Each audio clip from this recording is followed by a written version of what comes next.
Hi, this is Jodeen. Last night I took this picture of the full moon outside my house. It was like looking up through water.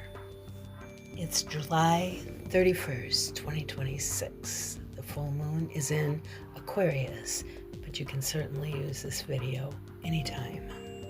I've just started using this new oracle called the Earthcraft by Juliet Diaz and Lorraine Anderson, and the art is by Danielle Voodoo Fortune. The card I drew this morning is number 13, Inner Healer. 13 reduces to 4, and 4 is the number of Earth. It's the number of stability, but it can also be the number of stubbornness. Inner Healer, you have received an invitation to follow the path of the inner healer and to choose to do the inner work required to turn your pain into medicine. Like a tree that sheds its drying leaves in winter, you must let some parts of you die and fall away so you can not only live but thrive. This card signals that you have a choice to make. Will you take this chance and become a powerful healer? Or will you allow past traumas, limiting beliefs, false ideas of self-image, and toxic relationships to push your beautiful light further into the darkness? Do not be afraid to confront your pain. You are held by Mother Earth. Each dying leaf released is another rite of passage, leading you closer to your true self and making space for fresh growth in the spring. With time, the light of your inner healing will shine, illuminating your gifts of wisdom and growth and awakening the inner healers of those around you.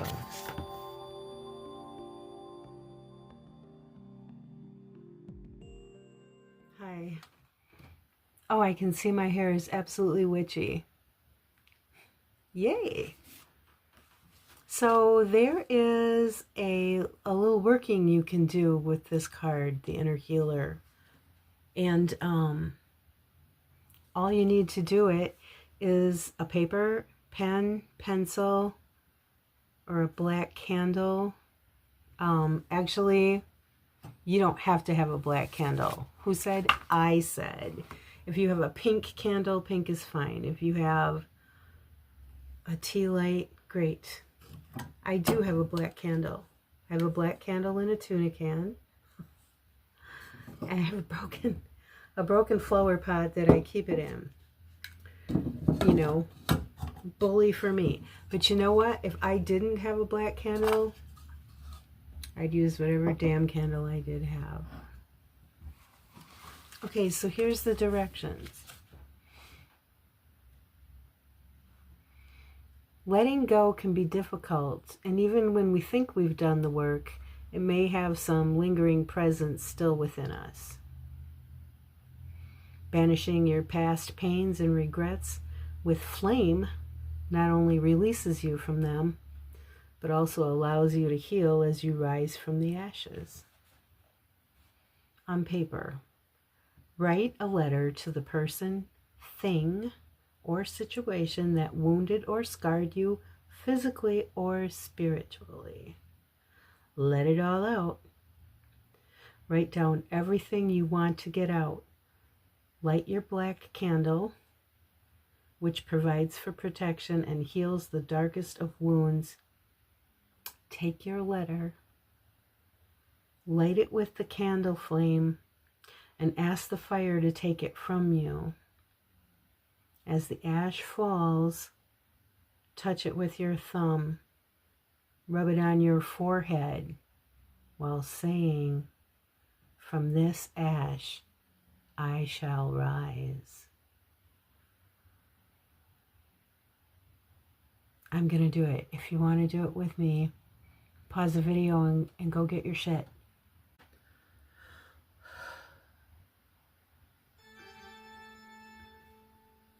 Anyone who would lay waste to an entire planet willfully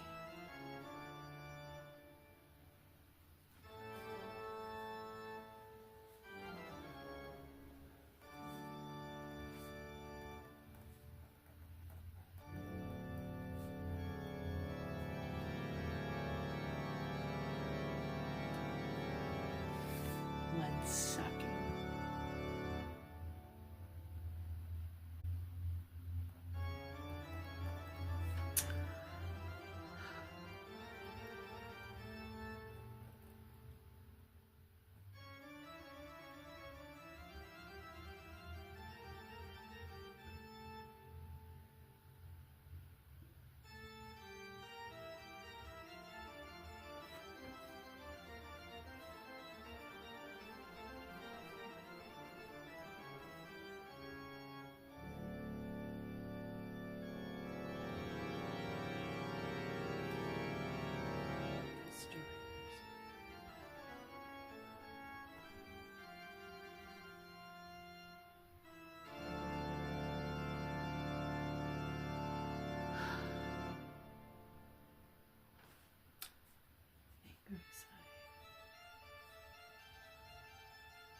If you need more time, feel free to pause the video and do what you need to do.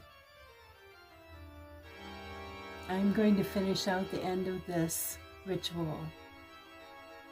If you're ready to join me, then join me. All right? Okay, so I've got my writing here where I let it all out. I did let it all out. And before we begin, I just want to say it's the full moon, and I think the full moon is a good time for banishing, for doing work that banishes, because now you know the moon from this point out is going to decrease and decrease until we get to another new moon. And I think that's a good time to let things go. I think any exercise in letting things go is good. Now, is this going to magically take everything away? I don't think so, but I think the value in this is that you put the idea in your own mind and you take action on it, and it's something memorable that you do. So when it comes up again, you can always say, oh, well, we did the banishing, you know? And that's a reminder. That's a conscious thing and a subconscious thing. I think that's the value of doing spell work. And you can always do other banish work on this same issue, whatever it is for you. You can banish more than once. And if you need to, then I think you should, because every time you do, it's a conscious act of letting go. And we all know sometimes it takes longer to let go. All right, enough. Let's review. Okay, it says you write your letter, you get everything out, you light your black candle, which provides for protection. Yeah, well, you probably want to have some water on hand too for protection. Maybe a fire extinguisher. Let's not burn our houses down. And heals the darkest wounds. Okay, well, you can do that with your pink candle too. Take your letter, light it with the candle flame, ask the fire to take it from you. As the ash falls, touch it with your thumb and rub it on your forehead while saying, from this ash I will rise. All right. This is anger. It's anger and it's sadness is in this paper. I have my own anger and sadness, and what else is in here? Hopelessness, despair. So, flame from the black candle, please take this from me.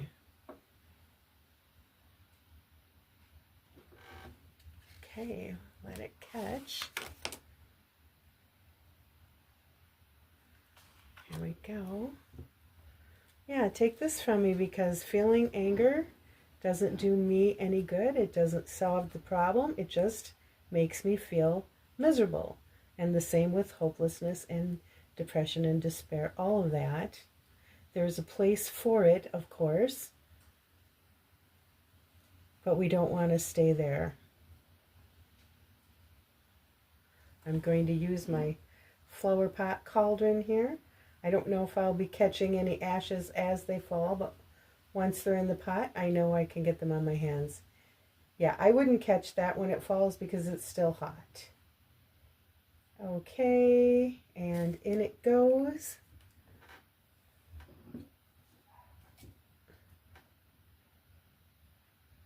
It's burning pretty good now. Make sure I don't have it next to anything that can catch. Yeah, don't catch those ashes as they fall. Not if yours looks like mine, because they are still hot. Just go ahead and let it burn out, and once it's cooled down, you can get the ashes then.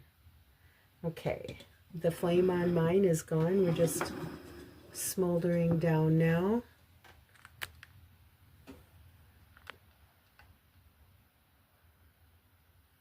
That's what it looks like in there.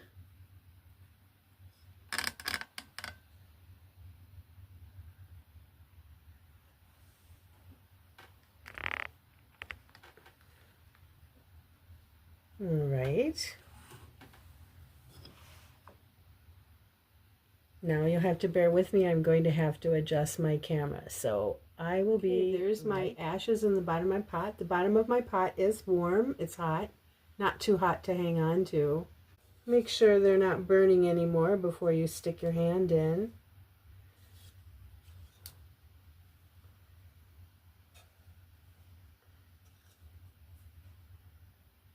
Okay.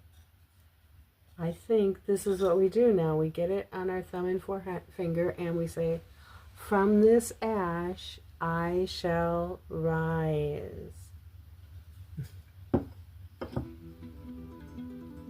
I did it. From this ash I shall rise. Now I can be conscious of letting go of some of this funk that I've been feeling. What I wrote about was political. It was political funk. There's lots of things I could have written about. But this is the thing that's on my mind right now. And it doesn't say so in the book, but I think another good thing to do with your ashes is to go out and scatter them in the wind. Make sure they're not burning yet. Or, you know what else you could do? You could dump them in some water, put them in a container that you can shake it up with a lid, break all the ashes into the water, and then throw the water. I'm going to mix my ash with water, and then that's how I'm gonna do away with it. I really want to get it away from me. I really want to take the residue of this anger, and I want to just get it out of my house altogether. So I've got an empty pickle jar that I'm going to use, and I'm just going to put the ashes in there.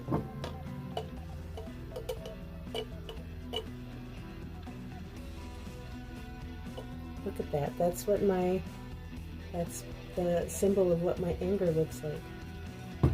Anger, sadness, depression, despair, hopelessness. There it is. Moving on to it.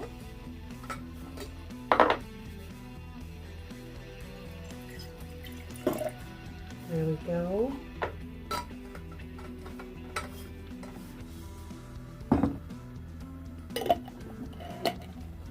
So when I go for my walk tonight, I am going to take this with me, and I am going to let it loose into the river